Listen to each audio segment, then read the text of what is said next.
नमस्कार, मैं हूं अमित और आप देख रहे हैं आंखें न्यूज 24। आइए नजर डालते हैं आज के महत्वपूर्ण खबरों पर। पूर्वी चंपारण में जहरीली शराब से मरने वालों की संख्या 30 तक पहुंची। मुख्यमंत्री नीतीश कुमार ने मृतक परिवारों के परिजनों को 4-4 लाख रुपए मुआवजा देने की घोषणा की। भाजपा के प्रदेश अध्यक्ष सम्राट चौधरी ने नीतीश कुमार पर कसा तंज, कहा मुख्यमंत्री सिर्फ अपना चेहरा चमकाने में लगे हैं। उप मुख्यमंत्री तेजस्वी यादव ने उत्तर प्रदेश के योगी मॉडल पर उठाए सवाल, कहा कानून व्यवस्था बनी रहनी चाहिए। बिहार में नहीं थम रही कोरोना की रफ्तार, 137 नए मरीजों की पहचान।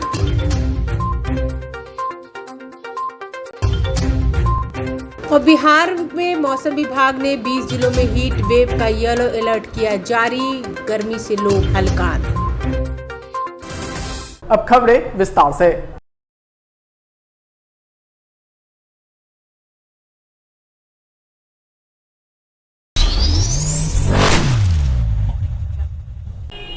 नमस्कार, मैं हूं अमित और आप देख रहे हैं आंखें न्यूज 24।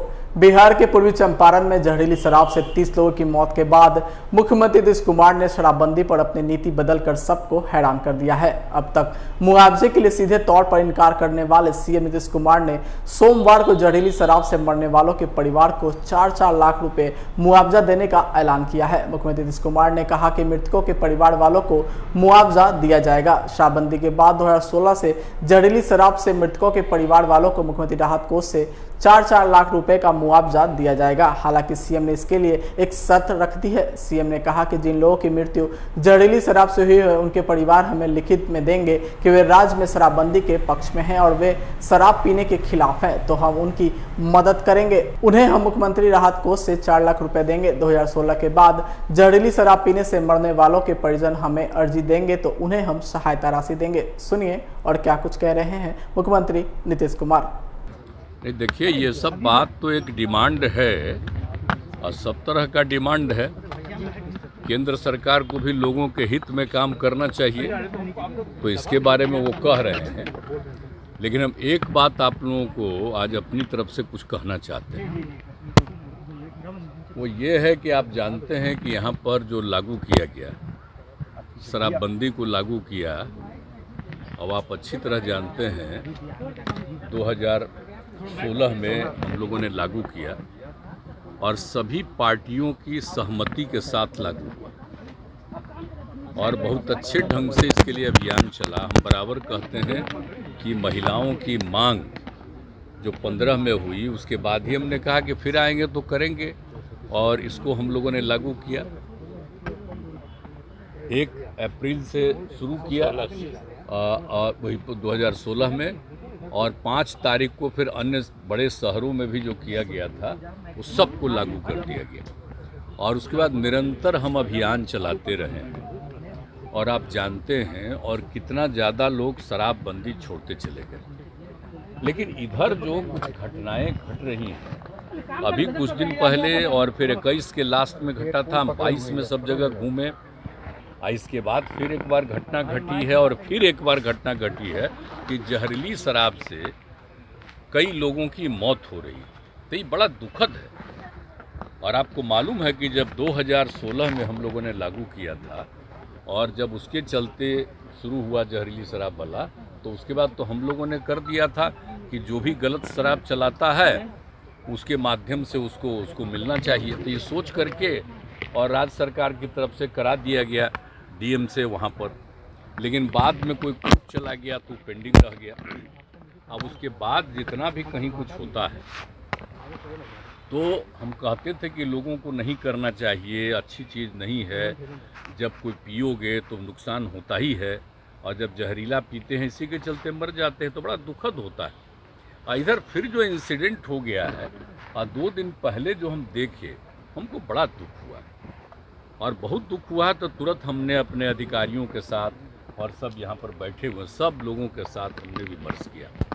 हमने कहा कि भाई देखिए, आप लोग तो इतना मेहनत कर रहे हैं और जो भी गड़बड़ करता है उसकी गिरफ्तारी भी हो रही है, इसके बावजूद इस तरह का इंसिडेंट हो जा रहा है, ये तो बड़ा हमको बहुत ही बुरा लग रहा है और भीतर से बड़ी तकलीफ हो रही है कि भाई इस तरह का लोग भी कैसे पी लेता है, मर भी जाता है और इतना ज़्यादा हो रहा है, तो इतना ज़्यादा प्रयास करने के बाद भी हो रहा है। तो हमने कहा कि अब देखिए ये तो बड़ा दुखद है, सामान्य परिवार का लोग, गरीब तबका का लोग, कोई मान लीजिए कि शराब पी लेता है, पी करके जहरीली शराब के चलते मर जाता है, तो ये हमको बड़ा दुख हुआ। तो हमने एक बात कहा है, हम आपको बता रहे हैं कि अब जिस परिवार का कोई मरा है उस परिवार के लोग साफ तौर पर ये बता दें कि भाई हमारे परिवार के ये थे और कहाँ से ले लिए, पी लिए, उसके चलते मर गए। हम लोगों को भी काफ़ी, उनको तो दुख है ही, तकलीफ़ है। और ये भी कह दें कि हाँ साहब शराब नहीं पीना चाहिए, हम सब लोगों को प्रेरित करेंगे शराब नहीं पिए, और ये सब बात करके एक लिखित तौर पर भेज देगा डीएम के यहाँ। तो हमने ये तय कर दिया कि ये लोग एक एक चीज़ का, जिसका भी डेथ हुआ है, सब तो देख ही रहे हैं ना भाई, तो एक एक चीज़ को देख लेंगे और कौन गड़बड़ किया है जिसके चलते उसका डेथ हुआ, ये सब चीज़ तो कर ही रहे हैं। लेकिन परिवार भी अपना बता दे और वो कह दे कि साहब हम लोग शराबबंदी के पक्ष में हैं और जहरीला शराब पिए हैं, ये दुख की बात है, और हम लोग भी प्रेरित लोगों को करेंगे कि मत पियो। ये कहते हुए वो अपना भेज देगा कि हम लोगों को तकलीफ़ है। तो हम लोग बिल्कुल सरकार की तरफ से उसके परिवार को हम सोच लिए हैं कि हम 4 लाख रुपया उसको हम मदद कर देंगे, सीएम रिलीफ फंड से हम कर देंगे मदद। और अभी ही नहीं, हम शुरू से ही जितना लोग भी हुआ है जहरीले शराब से, अब वो सब उसके परिवार का लोग लिख करके देगा और लोग पकड़ा गया जो भी कहेगा उसको भी हम लोग देख ही रहे हैं और कई लोग जगह पकड़ाया ही है। तो उसके बाद होगा, क्योंकि हमको अब इधर लगातार जो हम दो तीन साल में देखे कि कुछ ज़्यादा ही इतना कहने के बाद भी हो रहा है। तो अब एक तो अब मान लीजिए साधारण परिवार है, गरीब परिवार, उसका कोई कुछ काम करता है, पी लिया जहरीला शराब, उसका डेथ हो गया, ये हो गया, तब उसके परिवार को अगर वो लोग लिख करके दे देगा और तो उसके बाद हम उसको मदद कर देंगे। गिरफ्तारी की उन लोगों को डर रहता है सर? नहीं, देखिए ना, गिरफ्तारी की बात नहीं है, इन लोगों को बता देना चाहिए। बात ये है, वो तो शराब पीना तो गलत चीज़ है ना, तो कोई शराब पीता है तो पकड़ाता है। अभी जहरीला पी करके तो मर गया, तब उसका क्या होना है? वो तो डेथ हो ही गया उसका, तो एक तो गलत चीज़ हो ही न गया उसका। तो अब कम से कम उसको, अरे पी करके जो गिरफ्तार हुआ, पीने वाले को नहीं। हम लोग तो बार बार कह रहे हैं, और कितना ज़्यादा पहले की तुलना में शराब पीना लोग छोड़ दिए हैं, धीरे धीरे कितना बढ़ता चला जा रहा है, तो बहुत अच्छा है। हाँ, तो इतना ज़्यादा हो गया है।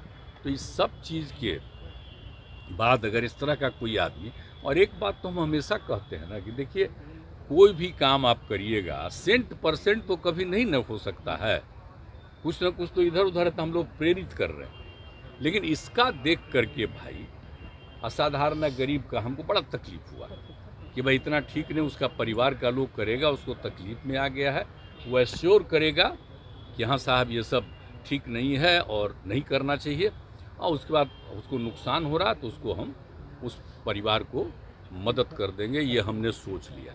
तो हम आप लोग हाँ, मोतिहारी तो अभी जो घटना घटी थी सब और ख़राब लगा, इसके पहले भी हमको ख़राब लगा था, लेकिन अब लगातार हो रहा है, इतना ज़्यादा अभियान चलाए। अब बोलिए ना 21 के एंड में हुआ था, कितना ज़्यादा हम 22 में पूरे बिहार में घूम घूम करके, आपको याद है ना, हालांकि कोरोना आ रहा था, समाज सुधार अभियान चला के लोगों को कितना हम किए, ये सब किए। इस सब के बावजूद अभी हुआ तो हमको इतना लोग मेहनत कर रहे हैं, सब जगह गड़बड़ करने वाले को भी देख रहे हैं, और कहीं भी कोई बाहर से शराब लाता है उसको ध्वस्त करते हैं, सब तो कर ही रहे हैं लोग। लेकिन इसके बाद भी अगर कुछ हो जा रहा तो बड़ा दुख हुआ।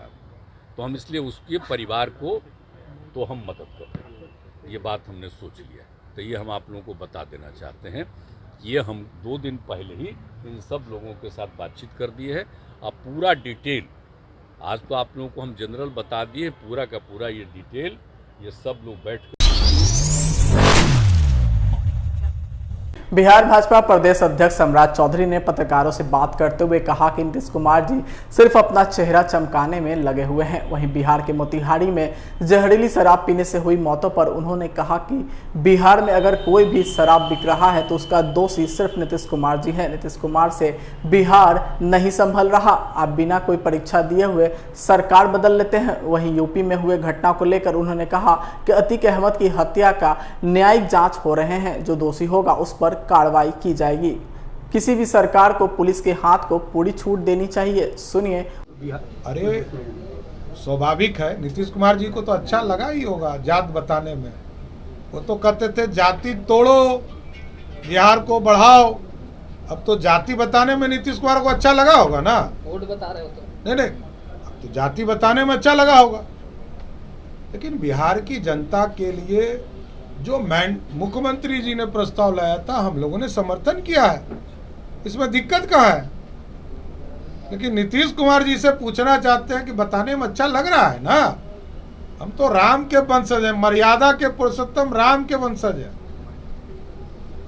और हम लोग तो मर्यादा के लिए सब कुछ करने के लिए तैयार है। एक सवाल है, यूपी मॉडल पर राजद के लोग कह रहे हैं कि पूरे देश में महागठबंधन मॉडल लागू होना चाहिए, क्या कहेंगे? महागठबंधन कोई विचारधारा है क्या? नीतीश कुमार का विचारधारा अलग, लालू जी का विचारधारा अलग, एक भ्रष्टाचारी, एक पलटी मार। अब ये कौन गठबंधन का कौन नीति सिद्धांत है? बताइए आप पहले। कोई नीति सिद्धांत है क्या? अरे कोई नीति सिद्धांत ही नहीं है। जो लोग सरकार में वही विरोध कर रहे हैं नीतीश कुमार की नीतियों का। तो पहले ये तो बता दे, उन लोगों के जो मैनिफेस्टो हैं, उन मैनिफेस्टो को लेकर बैठे मेरे साथ सब पार्टी, वो सातों पार्टी को जवाब दूंगा।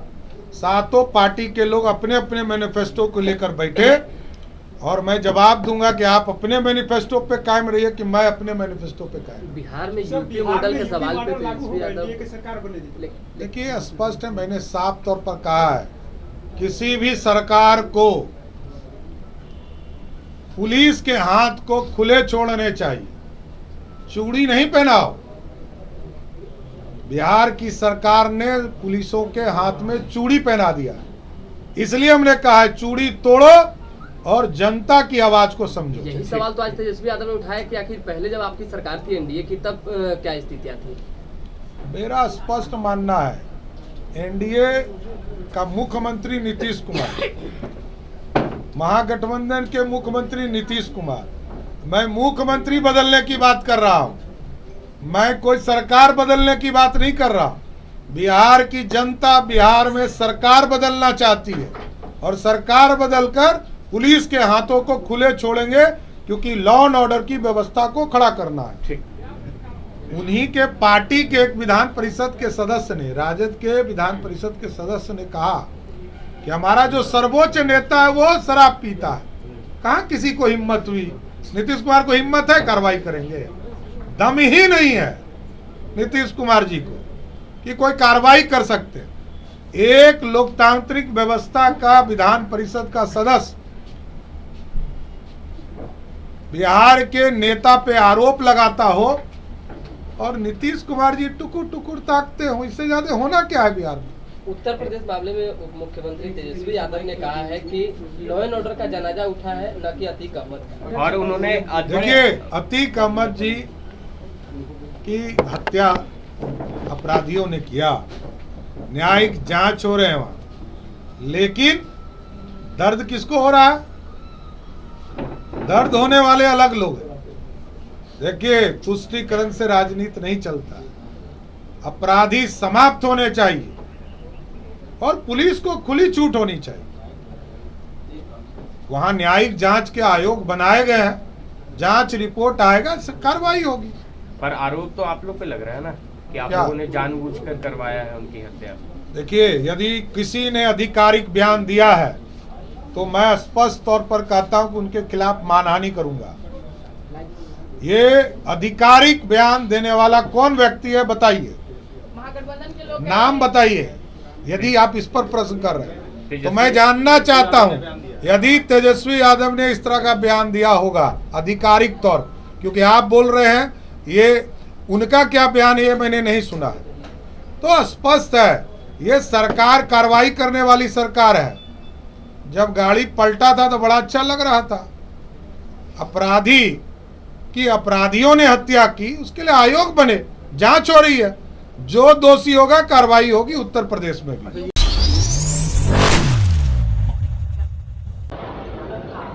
और यूपी में जो हुआ अगर आप देखें तो ये अतीक जी का जनाजा नहीं बल्कि ये जनाजा जो था कानून का जनाजा जो है वो निकला है।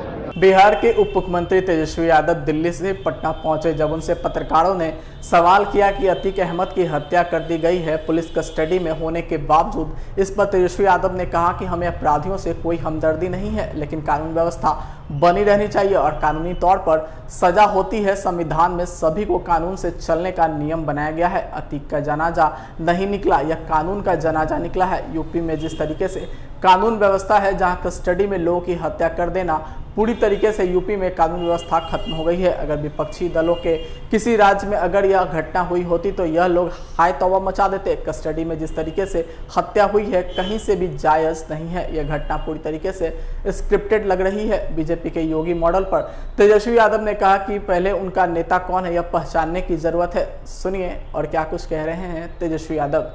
जो लोग भी अपराधी हैं या अपराध है, अपराध या अपराधी से हम लोगों को या मेरे को खाकर कोई सहानुभूति नहीं है, लेकिन इस देश में कानून है और अगर अपराध का खात्मा होना चाहिए तो उसके लिए कानून और संविधान है, कोर्ट है, इसके ज़रिए होता है।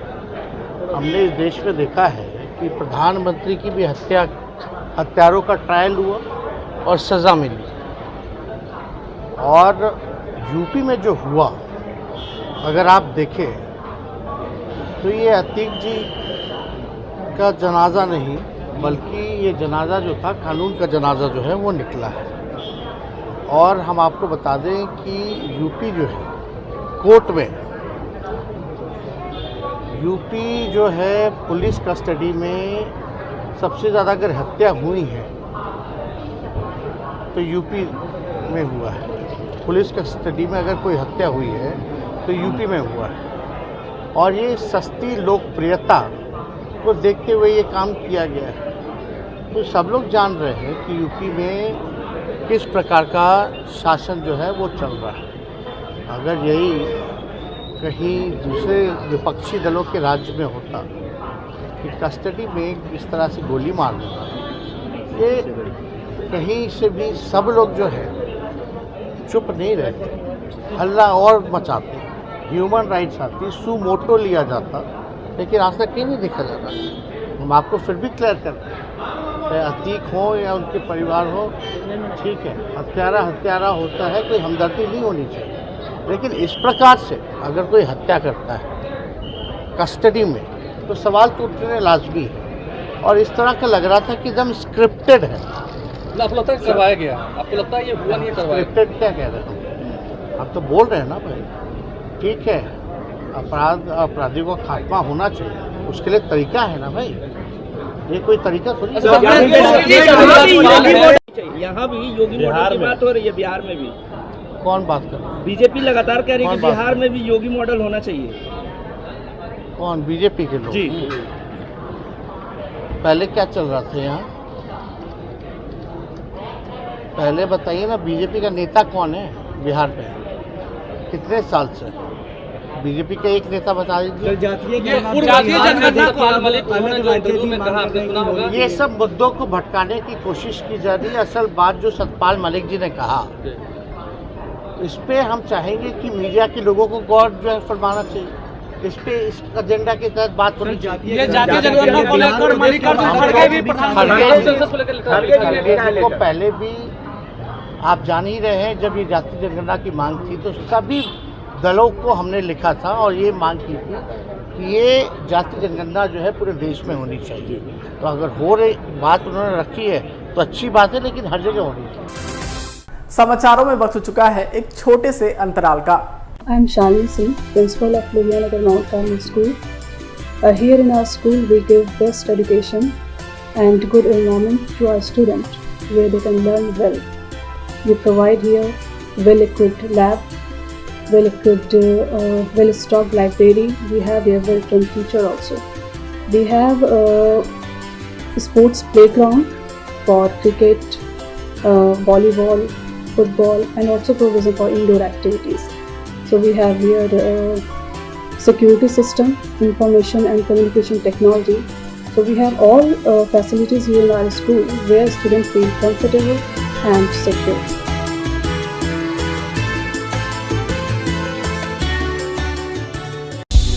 क्या आप पत्रकारिता के क्षेत्र में अपना कैरियर बनाना चाहते हैं?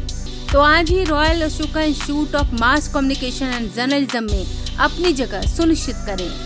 आर्यभट्ट ज्ञान विश्वविद्यालय पटना से मान्यता प्राप्त 100% प्लेसमेंट के साथ royal Ashoka Institute of Mass Communication and journalism नामांकन जारी है। हमारा पता है DS/16 गायत्री मंदिर के समीप कंकड़ बाग, पटना 8,20,000। आप हमें संपर्क भी कर सकते हैं। हमारा मोबाइल नंबर है 9955456126। ब्रेक के बाद आपका फिर से स्वागत है। नमस्कार, मैं हूं अमित और आप देख रहे हैं आंखें न्यूज 24। बिहार में कोरोना एक बार फिर तेज गति से पांव पसारने लगा है। अब हर दिन मिलने वाले नए संक्रमितों की संख्या बढ़ रही है। राज्य भर में रविवार को 137 नए पॉजिटिव मरीज मिले हैं, जो इस साल का रिकॉर्ड तोड़ दिया है। इनमें से सिर्फ पटना जिले में 69 नए कोरोना संक्रमित मिले हैं। वहीं प्रदेश के एक दिन पहले 129 मरीज सामने आए थे। नए मामलों के साथ ही बिहार में कोरोना के सक्रिय मरीजों की संख्या बढ़कर 493 हो गई है। वहीं कोरोना मरीज मिलने के मामलों में बिहार अब देश में 13वें पायदान पर आ गया है। वहीं स्वास्थ्य विभाग की ओर से रविवार देर रात जारी कोविड-19 बुलेटिन के अनुसार पटना में 69 मामले सामने आए हैं, जबकि भागलपुर में 8, बेगूसराय में 2, दरभंगा में 5 मामले सामने आए। गया में 4, गोपालगंज में 2, जहानाबाद से 1, कैमूर से 3, कटिहार से 1, खगड़िया से 7, किशनगंज से 1, मुंगेर से 8, मुजफ्फरपुर से 3, नालंदा से 2, पूर्णिया से 9, सहरसा से 2, शिवहर से 1, वैशाली से 4 और पश्चिम चंपारण से 3 मरीज मिले हैं। कोरोना के केस बढ़ने के साथ ही स्वास्थ्य विभाग अब जांच पर जोर दिया है। राज्य में 24 घंटों में 55,676 लोगों की कोरोना जांच हुई है। इस जांच में 137 नए संक्रमित मिले हैं। कोरोना के बढ़ते मामलों को देखते हुए डॉक्टरों ने लोगों से मास्क पहनने की सलाह दी है। साथ ही कोरोना से जुड़ी सभी सावधानियों का पालन करने की नसीहत दी गई है। जानकारों के अनुसार अभी जो आंकड़े आ रहे हैं वे हकीकत में कम है, क्योंकि बहुत सारे लोग अभी तक टेस्ट नहीं करा रहे हैं। बिहार के लोगों को लू से फिलहाल राहत मिलने के आसार नहीं दिख रहे हैं। बता दें कि प्रदेश में कम से कम 5 स्थानों पर पारा 42 डिग्री सेल्सियस के स्तर को पार कर गया है। बिहार के औरंगाबाद जिले में शनिवार को अधिकतम तापमान 43 डिग्री सेल्सियस दर्ज किया गया। वहीं राज्य सरकार के बिहार मौसम सेवा केंद्र की ओर से जारी बुलेटिन के अनुसार अगले 3-4 दिनों में प्रचंड लू की स्थिति बने रहने की संभावना है, जहाँ 5 जिलों में शनिवार को अधिकतम तापमान 42 डिग्री या उससे अधिक दर्ज किया गया।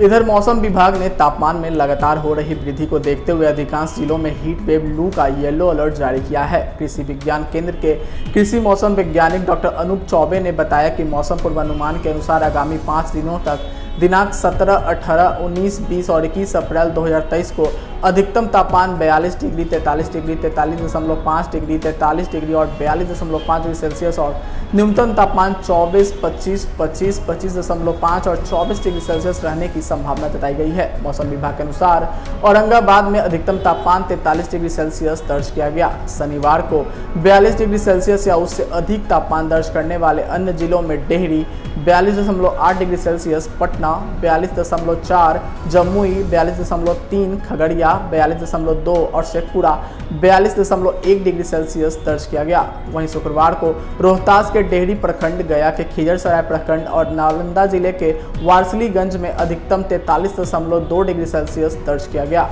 नालंदा में अधिकतम तापमान 43.1 डिग्री सेल्सियस दर्ज किया गया, जबकि अरवल में अधिकतम तापमान 43 डिग्री सेल्सियस दर्ज किया गया। मौसम विभाग के अनुसार बिहार के 16 जिलों का अधिकतम तापमान 40 डिग्री के पार चला गया है। बिहार के कई जिलों में हीट वेव की स्थिति बनी रही है। मौसम पैच। पटना मौसम केंद्र के अनुसार गर्म पछुआ हवा के कारण लू की स्थिति बनी हुई है। चक्रवाती परिसंचरण का क्षेत्र उत्तर पश्चिम मध्य प्रदेश और इसके आसपास बना हुआ है। इसके प्रभाव से बिहार के दक्षिण मध्य और दक्षिण पूर्व भागों में अगले 5 दिनों तक लू के हालात बने रहने के आसार हैं। आइए एक बार फिर डालते हैं आज के महत्वपूर्ण खबरों पर। पूर्वी चंपारण में जहरीली शराब से मरने वालों की संख्या 30 तक पहुंची। मुख्यमंत्री नीतीश कुमार ने मृतक परिवारों के परिजनों को 4-4 लाख रुपए मुआवजा देने की घोषणा की। भाजपा के प्रदेश अध्यक्ष सम्राट चौधरी ने नीतीश कुमार पर कसा तंज, कहा मुख्यमंत्री सिर्फ अपना चेहरा चमकाने में लगे हैं।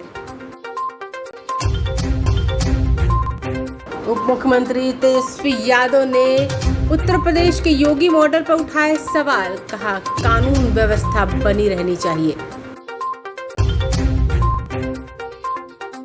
बिहार में नहीं थम रही कोरोना की रफ्तार, 137 नए मरीजों की पहचान।